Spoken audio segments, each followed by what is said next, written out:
Hi hello welcome to iPlus training solutions. അപ്പോൾ നമ്മൾ ഇന്ന് ഡിസ്കസ് ചെയ്യാൻ പോകുന്നത് നമ്മുടെ letter series and number series എന്ന് പറയുന്ന ഒരു ടോപ്പിക്കാണ്.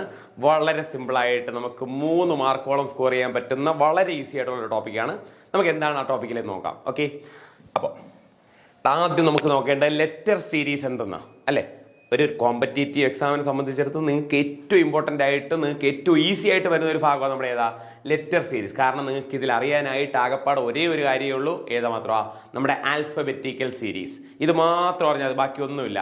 നമ്മൾ ഓൾറെഡി കോഡിങ് ഡീകോഡിങ് എന്ന് പറയുന്ന ഒരു ഭാഗം പഠിച്ചിട്ടുണ്ടായിരുന്നു. ഓക്കെ, ഈ കോഡിങ് ഡീകോഡിങ്ങിൻ്റെ ഒരു ബാക്കി ഭാഗമായിട്ട് നമുക്ക് എന്ത് പറയാം, വേണമെങ്കിൽ നമുക്ക് ലെറ്റർ സീരീസിനെ പറയാം. അപ്പോൾ ഇവിടെയും നിങ്ങൾ അറിയേണ്ടത് എന്താ, ആൽഫബറ്റിക്കൽ സീരീസ് നന്നായിട്ട് അറിഞ്ഞിരിക്കണം. ഓക്കെ, ആൽഫബറ്റിക്കൽ സീരീസ് നമുക്കൊന്ന് ജസ്റ്റ് ഒന്ന് നോക്കാം. കാരണം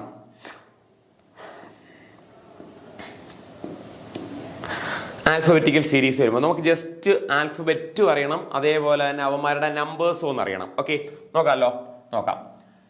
ബേസിക്സ് ആയിട്ട് A B C D E F G H I J K L M N. Okay, so M കഴിഞ്ഞിട്ട് M M N O P Q R S T U V W X Y Z. എഴുതുമ്പോൾ നമ്മൾ ഇതേ ഓർഡറിൽ തന്നെ ആയിരിക്കണം നമ്മൾ എഴുതേണ്ടതും പഠിക്കേണ്ടതും. കാരണം ഇതാണ് അവൻ്റെ ആൽഫബറ്റിക്കൽ ഓർഡർ അല്ലെ. ആൽഫബറ്റിക്കൽ ഓർഡർ വരുന്നത് ഇങ്ങനെയാണ്. ഓക്കെ, അതുപോലെ റിവേഴ്സ് ആൽഫബറ്റിക്കൽ ഓർഡർ വരുന്നത് ഇതുപോലെയാ. നമുക്ക് വേണ്ട അവന്മാരുടെ പൊസിഷൻ വാല്യൂ ആ. കാരണം എ ഒന്നാണ്, അതുപോലെ ബി 2, സി 3, 4, 5, 6, 7, 8, 9, 10, 11, 12, 13, 14, 15, 16,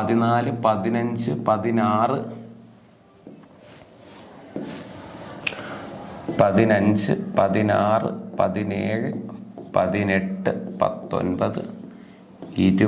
21, 22, 23, 24, 26. ഓക്കെ, പഠിക്കുമ്പോൾ ഇതേ ഓർഡറിൽ തന്നെ പഠിക്കുക. A Z. കാരണം ആൽഫബറ്റിക്കൽ ഓർഡറിൽ എ ഒന്നാതാണ്, റിവേഴ്സ് ആൽഫബറ്റിക്കൽ ഓർഡറിൽ വരുമ്പോൾ ഇസഡ് ഒന്നാതാണ്.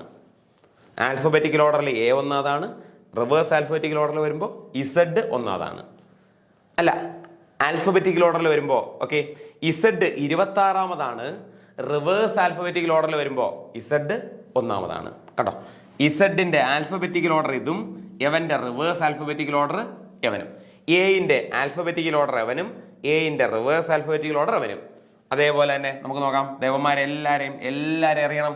ഡി ആൽഫബറ്റിക്കൽ ഓർഡർ 4 ആണ്, ഡിന്റെ റിവേഴ്സ് ആൽഫബറ്റിക്കൽ ഓർഡർ 23 ആണ്. ഡബ്ല്യുവിന്റെ ആൽഫബറ്റിക്കൽ ഓർഡർ 23 ആണ്, ഡബ്ല്യുവിന്റെ റിവേഴ്സ് ആൽഫബറ്റിക്കൽ ഓർഡർ 4 ആണ്. കാരണം ഉമ്മാരൊക്കെ ഒന്ന് അറിയണം. കാരണം നമ്പേഴ്സ് നമുക്ക് അറിയണം. കാരണം നമ്പേഴ്സ് പഠിച്ചാലേ നമുക്ക് എന്താ ഈ സീരീസ് നമുക്ക് കംപ്ലീറ്റ് ചെയ്യാൻ പറ്റുള്ളൂ. കാരണം നമുക്ക് സീരീസ് പോകുന്നത് ചിലപ്പോൾ 2 കൂട്ടിയായിരിക്കും പോകുന്നത്, 3 കൂട്ടിയായിരിക്കും പോകുന്നത്, 5 കൂട്ടിയായിരിക്കും പോകുന്നത്, പല രീതിയിലും പോവാം. അപ്പം നമുക്ക് ഇവന്മാരുടെ നമ്പേഴ്സ് അറിഞ്ഞു കഴിഞ്ഞാൽ കുറച്ചുകൂടി ഈസിയാണ് ചെയ്യാനായിട്ട്. ഓക്കെ, ഇപ്പോൾ നമ്പേഴ്സ് പഠിക്കാനായിട്ട് അറിയുക ഈ ജോട്ടി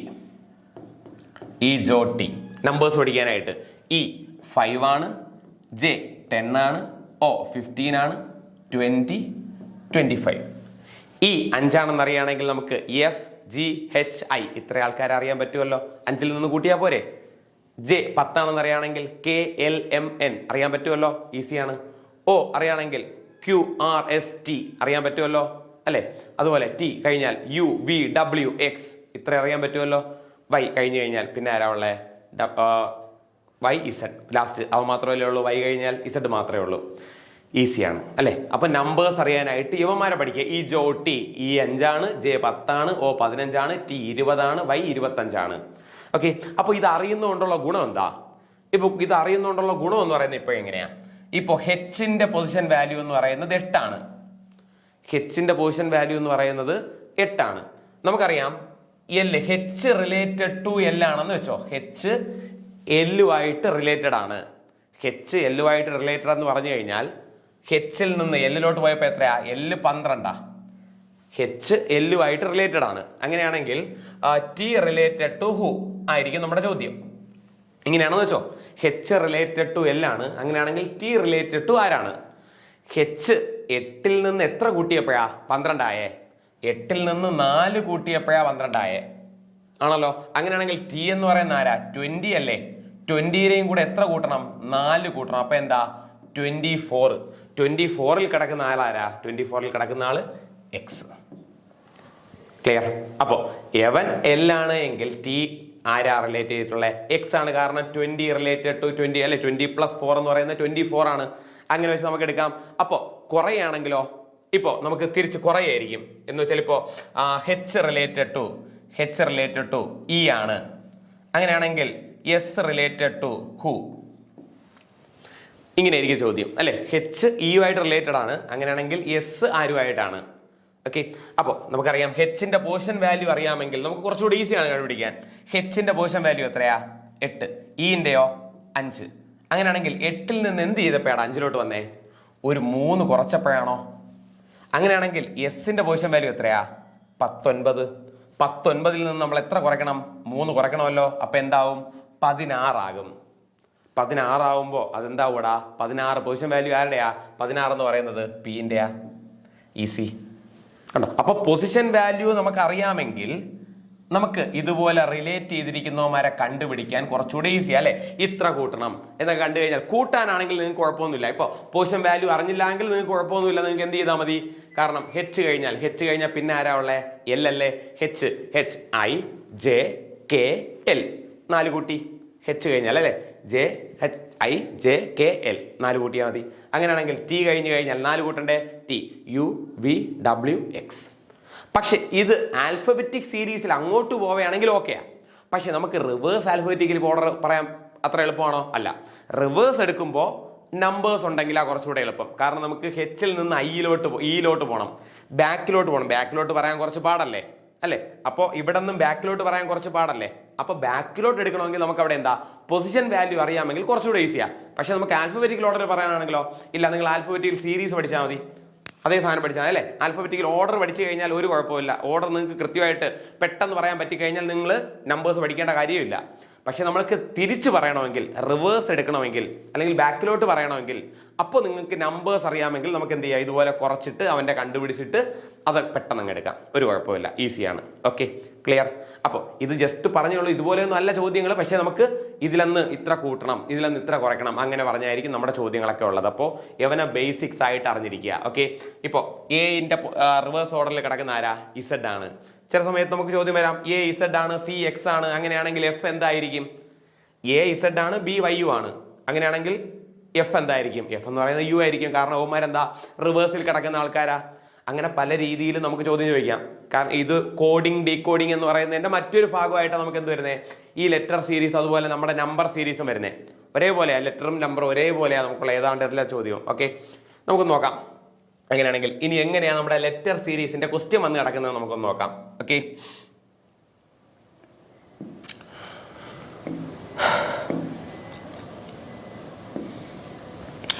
ക്വസ്റ്റ്യൻ എങ്ങനെയായിരിക്കും? ഇപ്പോൾ ലെറ്റർ സീരീസിന്റെ ക്വസ്റ്റ്യനാണ്. അപ്പോൾ ക്വസ്റ്റ്യൻ്റെ ഒരു പാറ്റേൺ ഇങ്ങനെയായിരിക്കും. ഇപ്പോൾ എ ബി സി ഒരാൾ, അടുത്ത് ഡി ഇ എഫ്, അടുത്ത പേര് എച്ച് ഐ ജെ, അടുത്ത ആള് എം എൻ ഒ, അടുത്ത് ആരാണ്? ഇങ്ങനെയായിരിക്കും ചോദ്യം. ഓക്കെ, ഇവിടെ ഒരാളുണ്ട്, അടുത്ത സീക്വൻസ് ഉണ്ട്, അടുത്ത സീക്വൻസ് ഉണ്ട്, അടുത്ത സീക്വൻസ് ഉണ്ട്. ഇവൻ എന്താണ് എന്നാണ് ചോദ്യം. ഓക്കെ, അപ്പോൾ ഇതുപോലെ ലെറ്റർ സീരീസ് കണ്ടുപിടിക്കണമെങ്കിൽ അവിടെ നമുക്ക് 2 മാർഗങ്ങളുണ്ട്. ഓക്കെ, നമ്മൾ ചെക്ക് ചെയ്യേണ്ടതായിട്ട് 2 മാർഗങ്ങൾ, നമുക്ക് ചെക്ക് ചെയ്യേണ്ടതായിട്ട് 2 കാര്യങ്ങളുണ്ട്. ഒന്നാമത് ഈ നമ്പേഴ്സ് അല്ലെങ്കിൽ ആദ്യത്തെ ഈ ലെറ്റേഴ്സ് തമ്മിൽ എന്തെങ്കിലും ബന്ധമുണ്ടോ എന്ന് ആദ്യം നോക്കുക. അതാണ് ആദ്യം നോക്കേണ്ടത്. എന്താ? ലെറ്റേഴ്സ് തമ്മിൽ എന്തെങ്കിലും ബന്ധമുണ്ടോ.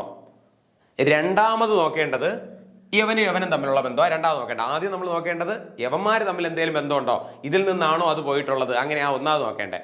രണ്ടാമത് നോക്കേണ്ടത് ആരാ? ഒന്നാമത്തെ ലെറ്റർ തമ്മിൽ വല്ല ബന്ധമുണ്ടോ, രണ്ടാമത്തെയും തമ്മിൽ ബന്ധമുണ്ടോ, മൂന്നാമത്തെയും തമ്മിൽ വല്ല ബന്ധമുണ്ടോ, ഇങ്ങനെയാ നോക്കേണ്ടത്. ഓക്കെ, അപ്പോൾ ഇതുമായിട്ടായിരിക്കും ബന്ധം. അടുത്ത് ഇതും യവനുമായിട്ടായിരിക്കും ബന്ധം അല്ലേ. ഇവിടെ ഒന്നാമത്തെ ഇവിടത്തെ ഒന്നാമത്തെ ആയിരിക്കും, ഇവിടത്തെ രണ്ടാമത്തും ഇത് രണ്ടാമത്തെ ആയിരിക്കും, ഇവന്റെ മൂന്നാമത്തെ ഇത് മൂന്നാമത്തെ ആയിരിക്കും. അങ്ങനെയായിരിക്കും ഇവന്റെ ബന്ധങ്ങൾ പോവുക. അപ്പോൾ നമ്മൾ ലെറ്റേഴ്സ് തമ്മിലുള്ള ബന്ധവും നോക്കുക, പരസ്പരമുള്ള ബന്ധവും നോക്കുക. ഓക്കെ, അപ്പൊ രണ്ട് കാര്യങ്ങളാണ് നിങ്ങൾ നോക്കേണ്ടത്. യവനും നോക്കുക, യവനും നോക്കുക. ചില സമയത്ത് യവനും തമ്മിൽ ഒരു ബന്ധം കാണില്ല, പകരം എങ്ങനെയായിരിക്കും, ഒന്നാമത്തെ ആളും മൂന്നാമത്തെ ആളും തമ്മിലായിരിക്കും ബന്ധം, രണ്ടാമത്തെ ആളും നാലാമത്തെ ആളും തമ്മിലായിരിക്കും ബന്ധം. അങ്ങനെയാണെങ്കിൽ അല്ലെ, 1ഉം 3ഉമാണ് ബന്ധം. അങ്ങനെയാണെങ്കിൽ യവനും ആയിരിക്കും ബന്ധം അല്ലെ. ഇയാളും ആയിരിക്കും, ഇയാളും തൊട്ടടുത്ത് കിടക്കുന്ന ആളുമായിരിക്കും. അപ്പൊ നമുക്ക് പല പാറ്റേണിൽ നമുക്ക് എന്ത് വരാം, ഈ ഒരു ചോദ്യം വരാം. ഓക്കെ, അപ്പൊ നമുക്ക് എല്ലാ മോഡലിലുള്ള ചോദ്യവും നമുക്ക് ചെയ്യണം. കറക്റ്റ് അല്ലേ? ആണല്ലോ. പല രീതിയിലും നമുക്ക് ഇതേ ചോദ്യം വരാം. നമുക്ക് ഒരിക്കലും അടുത്തടുത്തുള്ളത് മാത്രമാണ് ബന്ധമൊന്നും നമുക്ക് വിലയിക്കാൻ പാടില്ല. പല രീതിയിലും നമുക്ക് എന്ത് വരാം, ഈ ലെറ്റർ സീരീസും അതുപോലെ നമ്പർ സീരീസും വരാം. ഓക്കെ, അപ്പോൾ ഈ ഒരു പാറ്റേണിൽ എങ്ങനെയാ നമുക്ക് നോക്കാം. ആദ്യം ABCDEFHIJMNO, അങ്ങനെയാണെങ്കിൽ അടുത്തത് ആരാണ് എന്നായിരിക്കും നമുക്ക് വരേണ്ടത്. അപ്പൊ ആദ്യം നമ്മൾ നോക്കേണ്ട യവന്മാർ തമ്മിലുള്ള ABCDEFHIJMNO അടുത്തടുത്തുള്ള നമ്പർ അല്ലേ. അപ്പൊ എന്തായാലും അത് അടുത്തടുത്തുള്ളതാണെന്ന് മനസ്സിലായി. അങ്ങനെയാണെങ്കിൽ ഇവിടെ 3 വരുന്നതും അടുത്തടുത്തുള്ളവന്മാരായിരിക്കും, ഉറപ്പാ, കൺഫേമാ. അപ്പൊ ആദ്യത്തെ ആയം കിട്ടി അല്ലെ. എന്തായാലും അടുത്തടുത്തുള്ളതാണ് കിട്ടി എന്ന് നമുക്ക് എന്തായാലും അറിയാം. രണ്ടാമത് അടുത്ത് നോക്കേണ്ടത് ഇവിടെയും തമ്മിലുള്ള കണക്ഷനാണ് അടുത്ത് നോക്കേണ്ടത്. ഇവിടത്തെ ആളും തമ്മിലുള്ള കണക്ഷനാണ് നോക്കേണ്ടത്. സിയിൽ നിന്ന് ഡിയിലോട്ട് പോവാൻ, ഇവിടെ സിയിൽ നിന്നല്ലേ തുടങ്ങിയേ, സിയിൽ നിന്ന് ഡിയിലോട്ട് പോവാൻ എത്രയാ കൂടിയേ? 1 കൂടി. കറക്റ്റ്. ഗ്യാപ്പ്. വീണ്ടും ഇത് 3 പേരും അടുത്തടുത്ത് വന്നു. അടുത്ത് എഫിൽ നിന്ന് ഹെച്ചിലോട്ട് പോകാൻ എത്രയാ കൂടിയേ? 2 കൂടി. കറക്റ്റ്. ജെയിൽ നിന്ന് എമ്മിലോട്ട് പോകാനായിട്ട് എത്ര കൂട്ടിയേ? LM അല്ലെ, 3 കൂടി. അങ്ങനെയാണെങ്കിൽ അടുത്ത് ഇവിടെ കേട്ടോ, സിയിൽ നിന്ന് ഡിയിൽ 1 കൂടി, ഇവിടെ നിന്ന് 2 കൂടി, ഇവിടെ നിന്ന് 3 കൂടി. അങ്ങനെയാണെങ്കിൽ ഉറപ്പായിട്ടും ഇവിടെ നിന്ന് എത്ര കൂടണം? ഇവിടെ നിന്ന് 4 കൂടണ്ടേ? ഓ കഴിഞ്ഞിട്ട് 4 കൂടണ്ടേ? OPQRS. അങ്ങനെയാണെങ്കിൽ 4 കൂടുമ്പോ എന്താ? 19. എസ് അല്ലേ തുടങ്ങുക അല്ലെ. ഓയിൽ നിന്ന് 4 കൂടണം അല്ലേ. ഇവിടെ 1 കൂടി, 2 കൂടി, 3 കൂടി, 4 കൂടി. 4 കൂടണമെങ്കിൽ ഓയിൽ നിന്ന് 4 കൂടുമ്പോൾ എസ് അല്ലേ. STU, കാരണം യവന്മാര് അടുത്തടുത്തുള്ളവന്മാരാണ്. കണ്ടോ, ഈസി അല്ലേ പറയുന്നത്? ഓക്കെ ആണോ അല്ലെ? അപ്പോ യവന്മാരെന്താണോ അല്ലെ, ആദ്യം നോക്കേണ്ടത് ഈ നമ്പേഴ്സ് തമ്മിലുള്ള ബന്ധമാണ് നോക്കേണ്ടത്. നമ്പേഴ്സ് തമ്മിലുള്ള ബന്ധം, അഥവാ നമുക്ക് നമ്പേഴ്സ് തമ്മിൽ ഒരു ബന്ധം തോന്നിയില്ലെങ്കിൽ ഒന്നാമത്തെ നോക്കുക, രണ്ടാമത്തെ നോക്കുക, മൂന്നാമത്തെ നോക്കുക. അങ്ങനത്തെ ബന്ധവും നോക്കുക. ഓക്കെ, ഇതാണ് നമ്മൾ രണ്ടാമത് നോക്കേണ്ടത്. ക്ലിയർ. ഓക്കെ, അപ്പൊ ആദ്യത്തെ മോഡൽ ടൈപ്പ് കുഴപ്പമില്ലല്ലോ അല്ലെ. ഇതുപോലെ നമ്മൾ നോക്കി പോകുന്നതാണ് നമ്മുടെ ഒന്നാമത്തെ ടൈപ്പ്. രണ്ടാമത്തെ ടൈപ്പ് എന്തായിരിക്കും ഒന്ന് നോക്കാം നമുക്ക് ജസ്റ്റ്. കാരണം നമുക്ക് ഏറ്റവും കൂടുതൽ തവണ ചോദിക്കുന്നത് നമുക്ക് ഇനി പറയാൻ പോകുന്ന ഒരു ടൈപ്പാ. ഇപ്പോ ഇത് ഒരു AHJBIK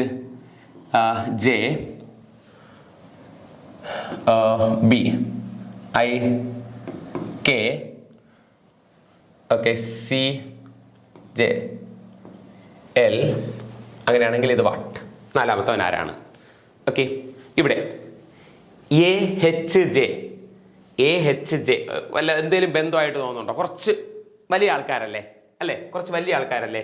A 1 ആണ്, H എന്ന് പറയുന്നത് 8 ആണ്, J എന്ന് പറയുന്നത് 10 ആണ്. 1, 8, 10 കുറച്ച് ഗ്യാപ്പിൽ വരുന്ന ഏതെങ്കിലും കോമൺ ആയിട്ടുള്ള സീക്വൻസ് ഉണ്ടോ? ഇല്ല. ഇവിടെ നമുക്ക് എല്ലാം 1 കൂടി അല്ലേ. ഇവിടെയും ഓരോന്നാ, ഇവിടെ 1 സെയിം അല്ലേ, ഒരേപോലെ അല്ലേ പോയത്. പക്ഷെ ഇത് അങ്ങനെയാണോ?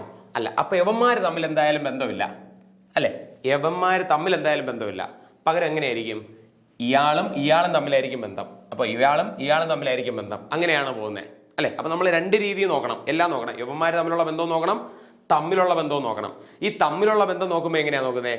ആദ്യത്തെ ഇയാളും തമ്മിലുള്ള ബന്ധം നോക്കണം, ഇവിടെയും തമ്മിലുള്ള ബന്ധം നോക്കണം. അതുപോലെ ആയിരിക്കും അയാൾ പോകുന്നത്. അടുത്ത് രണ്ടാമത് നോക്കേണ്ടത് Hഉം Iയും തമ്മിലുള്ള ബന്ധം നോക്കുക, Iയും Jയും തമ്മിലുള്ള ബന്ധം നോക്കുക, Bയും രണ്ടാമത്തെ ആളും തമ്മിലുള്ള ബന്ധം നോക്കുക. അടുത്ത് മൂന്നാമത്തെ Jയും Kയും Lഉം മൂന്നാമത്തെ ആള്. അങ്ങനെ 3 ആൾക്കാരുടെ ബന്ധവും നമുക്ക് ഇതിൽ നിന്ന് കിട്ടും. ആണല്ലോ? ആണ്. ഇത് തന്നെയായിരിക്കും നിങ്ങൾക്ക് ഏറ്റവും കൂടുതൽ തവണ ചോദിച്ചിട്ടുള്ളതും ഇനി നിങ്ങൾക്ക് ഒരു എക്സാം എഴുതാൻ പോകുമ്പോൾ ചോദിക്കാനുള്ളതും ഇത് തന്നെയായിരിക്കും. ചില സമയത്ത് കൂടി പോകും, ചില സമയത്ത് കുറഞ്ഞു വരും. ചിലപ്പോൾ ചില മൾട്ടിപ്പിൾ ആയിരിക്കും, 2, 4, 6 അങ്ങനെ ആയിരിക്കും പോകുന്നത്. എല്ലാം ഈസിയാ. Okay, clear. ബാക്കി നമുക്ക് അതിന്റെ പാറ്റേൺ മാത്രം ഒന്ന് ഫോളോ ചെയ്താൽ മതി. ഓക്കെ, അപ്പോൾ ഇതിൽ നിന്ന് നമുക്ക് മനസ്സിലാക്കാം ABC. അങ്ങനെയാണെങ്കിൽ ഓട്ടോമാറ്റിക് ആയിട്ട് ഇവിടെ ആദ്യത്തെ ലെറ്റർ എന്ത് വരുമായിരിക്കും? കണ്ടോ, ഇവിടെ A ആണ്, ഇവിടെ ആദ്യത്തെ B ആണ്, ആദ്യത്തെ C ആണ്. ഓട്ടോമാറ്റിക് ആയിട്ട് ഇവിടുത്തെ എന്തായിരിക്കും? D ആയിരിക്കും. ക്ലിയർ. ഒന്നാമത്തവൻ കിട്ടിയോ? കിട്ടി. രണ്ടാമത്തത് HIJ, അങ്ങനെയാണെങ്കിൽ ഇവിടെ ആരായിരിക്കും? K. എല്ലാം ഓരോന്ന് കൂടുന്നതല്ലേ? ആണ്. JKL, അങ്ങനെയാണെങ്കിൽ ഇവിടെ എന്തായിരിക്കും? M. അങ്ങനെയാണെങ്കിൽ അടുത്ത് വരുന്ന ലെറ്റർ എന്തായിരിക്കും? DKM എന്ന് പറയുന്ന ആളായിരിക്കും വരിക. ഇപ്പൊ ഇവിടെ എന്താ? എയിൽ നിന്ന് ഒന്നുകൂടി, ബിയിൽ നിന്ന് ഒന്നുകൂടി, സിയിൽ നിന്ന് ഒന്നുകൂടി. ചില സമയത്ത് എപ്പോഴും ഇങ്ങനെ ഒന്നായിരിക്കും ഓടുന്നത്? ഇല്ല. ചില സമയത്ത് 5 കൂടാം, 5 കൂടാം, 5 കൂടാം, 10 കൂടാം, 10 കൂടാം, 10 കൂടാം. ചിലപ്പോൾ 1, 2, 3 അങ്ങനെ കൂടാം. ചിലപ്പോൾ ചില സമയത്ത് മൾട്ടിപ്പിൾ ആയിരിക്കും കൂടുന്നത്. 2, 4, 6 അങ്ങനെ വെച്ചായിരിക്കും. പല രീതിയിലും കൂടാം. കൂടുക മാത്രമാണോ? അല്ല, കുറയുകയും ചെയ്യാം. എയിൽ നിന്ന് 1 കുറയാം, Z ആകും. ഇസഡിൽ നിന്ന് 2 കുറയാം, അതിലാവും അല്ലെ? ഓരോന്നായിട്ട് കുറയുകയും ചെയ്യാം. നമുക്കിവിടെ കൂടുന്നത് പോലെ തന്നെ എന്ത് ചെയ്യാം? കുറയുകയും ചെയ്യാം. അപ്പൊ നമ്മൾ കുറെ ആൾക്കാരെ നമ്മൾ എടുത്ത് നോക്കേണ്ടി വരും അല്ലെ? എന്ത് നോക്കണം? അഡിഷൻ നോക്കണം, എത്ര വെച്ച് ആഡ് ചെയ്ത് പോകുന്നു നോക്കണം. അതുപോലെ സബ്സ്ട്രാക്ഷൻ നോക്കണം, എത്ര വെച്ച് കുറഞ്ഞു എന്ന് നോക്കണം. അതുപോലെ മൾട്ടിപ്പിൾസ് നോക്കണം, മൾട്ടിപ്പിൾസ്. അതേപോലെ റിവേഴ്സ് ഓർഡർ വല്ലതും ഉണ്ടെങ്കിൽ അത് നോക്കണം. ഇപ്പൊ എ ഉണ്ടെങ്കിൽ എന്റെ തൊട്ടടുത്ത് കിടക്കുന്ന ആൾ ചിലപ്പോൾ എന്റെ റിവേഴ്സ് ഓർഡർ ആയിരിക്കും, AZ ആയിരിക്കും. ബി ആണെങ്കിൽ ബിന്റെ തൊട്ടടുത്ത് കിടക്കുന്ന ബിന്റെ റിവേഴ്സ് ഓർഡറിലായിരിക്കും. അപ്പോൾ അതുപോലെ ഉള്ള ആൾക്കാരെ നോക്കുക അല്ലെ? അങ്ങനത്തെ കാര്യങ്ങൾ നമുക്ക് എന്ത് ചെയ്യണം? ഇവിടെ മൾട്ടിപ്പിൾസ് നോക്കണം, ആഡ് ചെയ്ത് നോക്കണം, സബ്സ്ട്രാക്ട് ചെയ്ത് നോക്കണം. എല്ലാവരെയും നമ്മൾ ഇവിടെ നോക്കേണ്ടി വരും. ഓക്കെ, അത് നമുക്ക് ഓരോ ചോദ്യം അനുസരിച്ച്, നമ്മുടെ പ്രീവിയസ് ഇയർ ക്വസ്റ്റ്യൻസ് അനുസരിച്ച് നമുക്ക് ഓരോ ചോദ്യമായിട്ട് നമുക്ക് ഡിസ്കസ് ചെയ്ത് പോകാം. ഓക്കെ അല്ലേ? അപ്പോൾ നിങ്ങൾക്കുള്ള ലെറ്റർ സീരീസിന്റെ കോൺസെപ്റ്റ് എന്താണെന്ന് കിട്ടിയല്ലോ. ലെറ്റർ സീരീസിൽ എന്തെങ്കിലും പ്രശ്നമുണ്ടോ? ഇല്ല. ബാക്കി നമുക്ക് അതിന്റെ ക്വസ്റ്റ്യൻസിലേക്ക് പോകാമല്ലോ. ഇത്രയേ ഉള്ളൂ നമ്മുടെ ലെറ്റർ സീരീസ്. അപ്പോൾ നമുക്ക് നോക്കേണ്ടത് സെന്റൻസ് തമ്മിൽ അല്ലെ, ഓരോ സീരീസും തമ്മിൽ എന്തെങ്കിലും ബന്ധമുണ്ടോ നോക്കുക. അതേപോലെ തന്നെ അടുത്തവന്മാർ തമ്മിലുള്ള ബന്ധവും നോക്കുക. 2 ടൈപ്പ് നോക്കണം. യവന്മാരില്ലെങ്കിൽ നമുക്ക് ഏറ്റവും ഇമ്പോർട്ടൻ്റ് ആയിട്ട് വരുന്നത് നമ്മൾ പറഞ്ഞ രണ്ടാമത്തെ ടൈപ്പാണ് കേട്ടോ. ഒന്നാമത്തെ ടൈപ്പിനെ കാട്ടിലും ഏറ്റവും നമുക്ക് ഇമ്പോർട്ടൻ്റ് ആയിട്ടുള്ളത് രണ്ടാമത്തെ ടൈപ്പാണ്. കാരണം യവന്മാർ തമ്മിൽ ഒരു ബന്ധവും കാണത്തില്ല. പകരം ഇയാളും തമ്മിലായിരിക്കും ബന്ധം, ഇയാളും തമ്മിലായിരിക്കും ബന്ധം. അങ്ങനെ പോയി ആണല്ലേ പൊയ്ക്കൊണ്ടിരിക്കുക. ഓക്കെ, ക്വസ്റ്റ്യൻ നമുക്ക് നോക്കാമല്ലോ. ക്വസ്റ്റ്യൻ നോക്കാം. ഓക്കെ, നമ്മുടെ ക്വസ്റ്റ്യൻ ആദ്യത്തെ ചോദ്യം നമുക്കുള്ള ലെറ്റർ സീരീസിന്റെ എങ്ങനെയാണ് നമ്മുടെ ചോദ്യം ഒന്ന് നോക്കുക. ഓക്കെ, എങ്ങനെയാണ് നമ്മുടെ ചോദ്യം വന്ന് കിടക്കുന്നത്? What should come in place of question mark? Question മാർക്കിൽ എന്ത് വരാം in the given series based on English alphabetical series. English alphabetical series അനുസരിച്ച്, അപ്പോൾ ആൽഫബറ്റിക്കൽ സീരീസ് നന്നായിട്ട് മനസ്സിലാക്കണമെന്ന് അറിയാമല്ലോ നമുക്ക് ഇത് ചെയ്യാനായിട്ട്. ഉറപ്പായിട്ടും കണ്ടോ, ഒരു സീരീസ് ഉണ്ട്. അങ്ങനെയാണെങ്കിൽ ഇവിടെ വരുന്ന സീരീസ് ആരാണ് എന്നാണ് കണ്ടുപിടിക്കേണ്ടത്. നോക്കാമല്ലോ, നോക്കാം. നോക്കിക്കേ, എങ്ങനെയാണ് നോക്കേണ്ടത്? ആദ്യം JLF. ജെ അങ്ങോട്ടുള്ളതാ, എഫ് എന്ന് വരുമ്പോൾ തിരിച്ച് ബാക്കിലോട്ട് കൊട്ടുന്ന. അങ്ങനെയാണെങ്കിൽ ഇവന്മാർ തമ്മിൽ എന്തെങ്കിലും ബന്ധമുണ്ടോ? തമ്മിലൊരു ബന്ധമില്ല. ഓക്കെ, തമ്മിൽ ബന്ധമില്ല എന്ന് മനസ്സിലായി. അപ്പോൾ എന്തായിരിക്കും? ഉറപ്പായിട്ടും ഇവിടെ ആയിരിക്കും ബന്ധം, ഇവിടെ ആയിരിക്കും ബന്ധം, ഇവന്മാർ തമ്മിലായിരിക്കും ബന്ധം. ഓക്കെ, നോക്കാം. അപ്പോൾ അവിടെ നമ്മൾ ആദ്യം ചെക്ക് ചെയ്യേണ്ടത് ആരെയാ? ആദ്യം ചെക്ക് ചെയ്യേണ്ട ഉറപ്പായിട്ടും ഒന്നാമത്തെ ആളും ഇവിടത്തെ ഒന്നാമത്തെ ആളും ആയിരിക്കും അല്ലെ? 1 1 1 1. അതുപോലെ 2 2 2 2 3 3 3 3. ഇങ്ങനെ ഇവരായിരിക്കും നമുക്ക് ചെക്ക് ചെയ്യേണ്ടത്. നോക്കാമല്ലോ, നോക്കാം. ജെ എത്ര കൂടുന്നതാ? K 1 കൂടുന്നതാ. K എത്ര കൂടുന്നതാ? 1 കൂടുന്നതാ. L എത്ര കൂടുന്നതാ? M 1 കൂടുന്നതാ. അങ്ങനെയാണെങ്കിൽ ഇവിടെ വരുമ്പോൾ M കഴിഞ്ഞിട്ട് 1 കൂടുന്നത് MN. ഒന്നാമത്തെ ആളായല്ലോ. എടാ, ഒന്നാമത്തെ ആളാവുമ്പോൾ നമുക്ക് ഇവിടെ തുടങ്ങുന്നത് എന്നില്ല. എന്നിൽ തുടങ്ങിക്കഴിഞ്ഞാൽ പിന്നെ ഈ ഓപ്ഷൻ വരുവോ? ഇല്ല. ഈ ഓപ്ഷൻ വരുവോ? ഇല്ല. 2 ഓപ്ഷൻസ് ഓൾറെഡി ക്യാൻസൽ ആയിപ്പോയി. ക്ലിയർ? ഇനി ആകെപ്പാടെ നമുക്ക് 2 ഓപ്ഷൻ അല്ലേ ഉള്ളൂ. കണ്ടോ, ഒറ്റ ലെറ്റർ അല്ലേ? JKLMN. ഇത്രയും കണ്ടപ്പോൾ തന്നെ ഇവിടെ നമുക്ക് എന്തായാലും N ആണ്. N ആണെങ്കിൽ നമുക്ക് പിന്നെ ഇവിടെ O അല്ലേ, ഇവിടെ M അല്ലേ, യവന്മാരെന്തായാലും വരത്തില്ല. പിന്നെ എന്നീ തുടങ്ങുന്ന ഇയാൾ മാത്രമല്ലേ ഉള്ളൂ. ഒരാളായപ്പോൾ 1 ആയി. അടുത്ത് നോക്കാം. L രണ്ടാമത്തെ ആളായിരിക്കും അല്ലേ? L MNO എത്ര കൂട്ടിയതാടാ? 3 കൂട്ടിയതാ. O PQR എത്ര കൂട്ടിയതാ? 3 കൂട്ടിയതാ. R STU 3 കൂട്ടിയതാ. U അടുത്ത് U VWX. അങ്ങനെയാണെങ്കിൽ NXൽ തുടങ്ങുന്ന കണ്ടോ, NXൽ തുടങ്ങുന്ന ഒരേ ഒരാളെ ഉള്ളൂ. അങ്ങനെയാണെങ്കിൽ അവൻ വരുമോ? ഇല്ല. ആൻസറായി, തീർന്നു. സിമ്പിൾ. കംപ്ലീറ്റ് കണ്ടുപിടിക്കേണ്ടതായിട്ടുണ്ടോ? ഇല്ല. ചില സമയത്ത് നമുക്ക് ഭാഗ്യമുണ്ടെങ്കിൽ നമുക്ക് എന്താ, നമ്മുടെ ഓപ്ഷൻ എന്ന് പറയുന്നത് ഒരാളിന് മാത്രം കിട്ടും അല്ലെ? എന്നീ തുടങ്ങുന്ന ഒരാൾ മാത്രമേ കാണുള്ളൂ, ബാക്കി എല്ലാവരും ക്യാൻസൽ ആയി പോകും. ഈസി അല്ലേ പറയുന്നത്? ഓക്കെ ആണോ? ആണ്. അപ്പൊ ചെക്ക് ചെയ്യേണ്ട എങ്ങനെയാ? ഒന്നാമത്തെ ലെറ്റേഴ്സ് തമ്മിൽ നോക്കുക അല്ലെ? ആദ്യം തമ്മിലുള്ള അവന്മാർ തമ്മിൽ എന്തെങ്കിലും ബന്ധമുണ്ടോ നോക്കുക. ബന്ധമുണ്ടോ കണ്ടില്ലെങ്കിൽ അടുത്തെന്താ ഓരോ ലെറ്റേഴ്സ് തമ്മിലുള്ള ബന്ധവും നോക്കുക. ഓക്കെ, അപ്പോൾ ഇങ്ങനെ ആയിരിക്കും വരിക. മൂന്നാമത് ആരായിരിക്കും വരിക നോക്കാം. F G H I. എഫിൽ അന്ന് എത്ര കൂട്ടുന്നതാ? 3 കൂട്ടുന്നതാ. ഐ ജെ കെ എൽ 3 കൂട്ടുന്ന. L M N O 3 കൂട്ടുന്നതാ. അപ്പോൾ കഴിഞ്ഞിട്ട് പി ക്യു ആർ 3 കൂട്ടുന്നതാ. കറക്റ്റ് അല്ലേ? 3 കൂട്ടുന്ന. അങ്ങനെയാണെങ്കിൽ എൻ എക്സ് ആർ കിട്ടിയല്ലോ. എൻ എക്സ് ആർ ഈസിയാണ്. സെറ്റ്. അങ്ങനെയാണെങ്കിൽ അടുത്ത ചോദ്യത്തിലേക്ക് പോവോ? അടുത്ത ക്വസ്റ്റ്യനിലേക്ക് പോകാം. ഓക്കെ, ചോദ്യം ശ്രദ്ധിച്ചേ വീണ്ടും. What should come in place of question mark? Question മാർക്കിൽ എന്ത് വരാം എന്നാണ്. നോക്കിയേ, എന്ത് വരാം കണ്ടുപിടിക്കാം. R S P T Q N V O L X M J മാറി മാറി കിടക്കുക. ഒരു ഓർഡറിൽ എന്തായാലും അല്ല അല്ലെ. അപ്പൊ അവന്മാർ തമ്മിൽ എന്തായാലും ഒരു ബന്ധവും ഇല്ല എന്ന് മനസ്സിലായി. അപ്പൊ എന്ത് വേണം? യവന്മാരുള്ള ബന്ധം നോക്കുക. ആണല്ലോ? ആണ്. ഒന്ന് നോക്കാം. ആർ എസ് ടി എത്ര കൂടുതലാ? 2. ടി യു വി എത്ര കൂടുതലാ? 2 കൂടുതലാ. വി ഡബ്ല്യു എക്സ് എത്ര കൂടുതലാ? 2 എക്സ്. അടുത്ത് വൈ ഇസഡ് 2 കൂടുതലാ. അങ്ങനെയാണെങ്കിൽ ആരാ? എക്സ് വൈ ഇസഡ് 2 കൂടുതലല്ലേ? അങ്ങനെ ആകുമ്പോൾ ഇസഡ് അല്ലേ വരിക? 2 കൂടി. 2 കൂടുമ്പോ ഇസഡിൽ തുടങ്ങുന്ന ഒരേ ഒരു ഓപ്ഷൻ എവൻ മാത്രം. എവൻ വരത്തില്ല, എവൻ വരത്തില്ല, എവനും വരത്തില്ല. ക്ലിയർ ക്ലിയർ ക്ലിയർ ആണോ? ഇസഡിൽ തുടങ്ങുന്ന ഒരേ ഒരു ആൻസറേ ഉള്ളൂ, അവനാ. കഴിഞ്ഞല്ലോ? പ്രശ്നമുണ്ടോ? ഇല്ല. പക്ഷെ നമുക്ക് എന്തായാലും നമ്മളിപ്പോൾ പഠിക്കുന്നത് കൊണ്ട് നമുക്ക് എന്തായാലും ബാക്കിയുള്ളവന്മാരെയും കൂടെ നോക്കണമല്ലോ. നോക്കണം. കറക്റ്റ് ആണോ എന്നറിയണ്ടേ? ആണോ നോക്കാം. നോക്കിയേ ഇവിടെ എസ് ക്യു ഒ എം. അപ്പോൾ അവന്മാരുടെ നമുക്ക് പൊസിഷൻ വാല്യൂസ് ഒന്ന് എടുക്കാം. എസിന്റെ എത്രയാ? എസ് 19 ഒ പി ക്യു എത്രയാ? 18 അല്ലേ? M N O P Q അല്ലെ 17. അടുത്ത് ഒ 15. അതുപോലെ എം 13. അപ്പോൾ എങ്ങനെയാ വരുന്നേ? 19 നിന്ന് 2 കുറവ്, ഇവിടെ നിന്ന് 2 കുറവ്, ഇവിടെ നിന്ന് 2 കുറവ്. അങ്ങനെയാണെങ്കിൽ ഇവിടെ വരുമ്പോൾ എത്ര കുറവായിരിക്കും? 2 കുറവായിരിക്കുമല്ലോ. അങ്ങനെയാണെങ്കിൽ അവിടെ ആരാ? 11ാമത്തെ ആളല്ലേ വരിക? ആണല്ലോ. നമ്മൾ ഇജോട്ടി പഠിച്ചല്ലോ. ഇജോട്ടി J H I J K. അങ്ങനെയാണെങ്കിൽ രണ്ടാമത് വരുന്ന ആളാരായിരിക്കും? കെ ആയിരിക്കും. കണ്ടോ? Z K. കണ്ടോ? Z K. രണ്ടാമത്തെ ആൾ കെ. രണ്ടാമത്തെ ആൾ കെയാ. അടുത്ത് മൂന്നാമത്തെ ആളും കൂടെ നോക്കാം നമുക്ക്. മൂന്നാമത്തെ ആൾ എങ്ങനെയാ വരുന്നത്? കണ്ടോ? ഇവിടെ കുറഞ്ഞു വരുന്നതാണെങ്കിൽ നമുക്ക് എന്താ കണ്ടുപിടിക്കാൻ? മറ്റത് വെച്ചിട്ട് ആൽഫബറ്റിക്കൽ ഓർഡറിൽ പറയാൻ പാടാ. അപ്പൊ നമ്മൾ എന്ത് ചെയ്യുക? പൊസിഷൻ വാല്യൂസ് എഴുതി കഴിഞ്ഞാൽ കുറച്ചുകൂടെ കംഫർട്ട് ആയിരിക്കും. ലാസ്റ്റ് ആരാ ഇനിയുള്ള? പി എൻ അല്ലെ? പി എൻ എല്ലാത്തിലും P N L J. P N L J. അപ്പൊ യവന്മാരുടെയും കൂടെ ഒന്ന് നോക്കാം. യവന്മാരെ നോക്കുമ്പോൾ ഇത് 14, 16, 12, ഇത് 10. ഓക്കെ, നോക്കുമ്പോൾ എത്രയാ? ഇവിടെ 2 കുറവാണ്, ഇവിടെ 2 കുറവാണ്, ഇവിടെയും 2 കുറവാണ്. അങ്ങനെയാണെങ്കിൽ അടുത്ത് വരുന്ന ആള് 2 കുറവായിരിക്കും. 2 കുറവാണെങ്കിൽ അത് എത്രയായിരിക്കും? 8 ആയിരിക്കും. 8 വരുന്ന ആരാ? എച്ച് അല്ലേ വരുന്നത്? അങ്ങനെയാണെങ്കിൽ ലാസ്റ്റത്തെ ആളാരാ? എച്ച്. ഇസഡ് കെ എച്ച് ആയിരിക്കും. ക്ലിയർ? ആൻസർ ആയല്ലോ. പക്ഷെ നമ്മൾ എക്സാം പോയിന്റ് ഓഫ് വ്യൂവിൽ നമ്മൾ കംപ്ലീറ്റ് ചെയ്യേണ്ട കാര്യമുണ്ടോ? ഇല്ല. കാരണം നമുക്ക് ഒറ്റയാളെ ആയപ്പോൾ തന്നെ നമുക്ക് എന്ത് കിട്ടി? ആൻസറായി. ക്ലിക്ക് ചെയ്തു, അടുത്ത ആൻസറിലേക്ക് പോയി. Okay, clear? ഓക്കെ ആണ്. അങ്ങനെയാണെങ്കിൽ നമുക്ക് അടുത്ത ചോദ്യത്തിലേക്ക് പോകാം. Next question.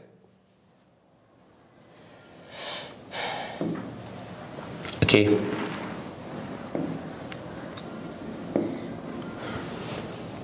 ക്വസ്റ്റ്യൻ ഒന്ന് ചെക്ക് ചെയ്തേ നോക്കാം. വീണ്ടും സീരീസ് എഫ് എ ജി എന്തായാലും തമ്മിൽ എന്തായാലും ഒരു ബന്ധമില്ല എന്ന് നമുക്ക് മനസ്സിലായി. ഓക്കെയാണ്.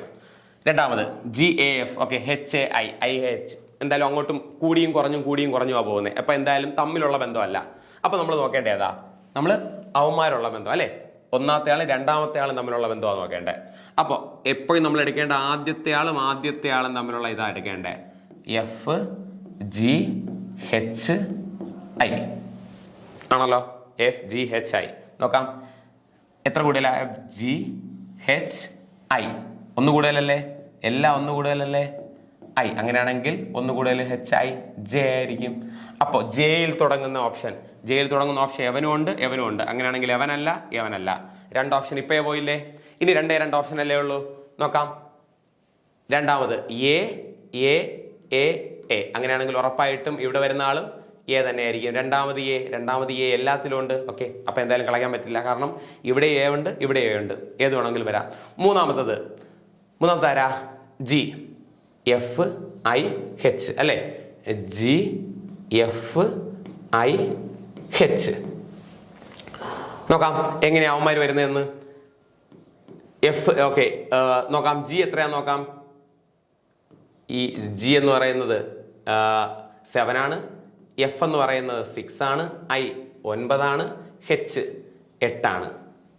ഓക്കെ, അപ്പോൾ എന്ത് മോഡലിൽ അവന്മാർ പോകുന്നത് നോക്കാമല്ലോ. അവന്മാർ പോകുന്നത് നോക്കുമ്പോൾ ഏതാ? ജി എഫ് ഐ എച്ച് അല്ലേ? എച്ച് ഐ നോക്കുമ്പോൾ 7. ഇവിടെ എത്രയാ? 1 കുറഞ്ഞു. ഇവിടെ എത്തിയപ്പോഴോ 3 കൂടി. ഇവിടെ എത്തിയപ്പോഴോ വീണ്ടും 1 കുറഞ്ഞു. അപ്പോൾ അടുത്താവുമ്പോൾ എന്തായിരിക്കും? വീണ്ടും 3 കൂടണമല്ലോ അല്ലേ? 3 കൂടണമല്ലോ. നോക്കട്ടെ. ജി എഫ് ഐ എച്ച് അല്ലേ? G F I H. അങ്ങനെയാണെങ്കിൽ നമുക്ക് ആരാ വരണ്ടേ? നോക്കിയേ, ഇവിടെ 1 കുറവ്, ഇവിടെ 3 കൂടുതൽ, ഇവിടെ 1 കുറവ്. അങ്ങനെയാണെങ്കിൽ അടുത്ത ആള് 3 കുറവായിരിക്കണം അല്ലേ? 8നെ കാട്ടി 3 കുറവായിരിക്കണം. 8നെ കാട്ടി 3 കൂടുതലായിരിക്കണം അല്ലേ? 1 കുറവ് 3 കൂടുതൽ, 1 കുറവ്. അങ്ങനെയാണെങ്കിൽ അടുത്ത് 3 കൂടുതൽ. 3 കൂടുതലാകുമ്പോൾ 11 അല്ലേ? 11 ആയിട്ട് വരുന്നത് എച്ച് ഐ കഴിഞ്ഞാൽ ജെ എച്ച് ഐ എച്ച് കഴിഞ്ഞ് കെ അല്ലേ വരുന്നത്? 11 വരുമ്പോൾ കെ ആവുമ്പോൾ ഏതാ? J A K. കറക്റ്റ് അല്ലേ? പിന്നെ ഐ ആണോ? അല്ല, തെറ്റ്. ഒരാളല്ലേ ഉള്ളൂ. ഓക്കെ അല്ലേ? ക്ലിയർ അല്ലേ? ആണ്. ഇത്രയേ ഉള്ളൂ അല്ലേ? അപ്പോൾ ആൽഫബറ്റിക്കൽ സീരീസിൽ അവന്മാരുടെ ഓർഡർ എഴുതി കഴിഞ്ഞാൽ നമുക്ക് എന്ത് കിട്ടും? ഓരോരുത്തരായിട്ട് നമുക്ക് പെട്ടെന്ന് നമുക്ക് കാൽക്കുലേറ്റ് ചെയ്യാൻ പറ്റും. നമ്മളിവിടെ ഉപയോഗിക്കുന്നത് മെത്തേഡ് ഓഫ് എലിമിനേഷൻ എന്ന് പറയുന്ന പ്രോസസ്സാണ് അല്ലേ? മെത്തേഡ് ഓഫ് എലിമിനേഷൻ ഉപയോഗിച്ച് കഴിഞ്ഞാൽ നിങ്ങൾക്ക് 2 എണ്ണം എടുക്കുമ്പോൾ തന്നെ നിങ്ങൾക്ക് ഏകദേശം ആൻസർ ആവും. ഓക്കെ, ക്ലിയർ അല്ലേ? ആണ്. ബാക്കി ക്വസ്റ്റ്യൻ ആയിട്ട് നമുക്ക് എന്ത് ചെയ്യാം? മറ്റൊരു വീഡിയോയിൽ കാണാം. താങ്ക്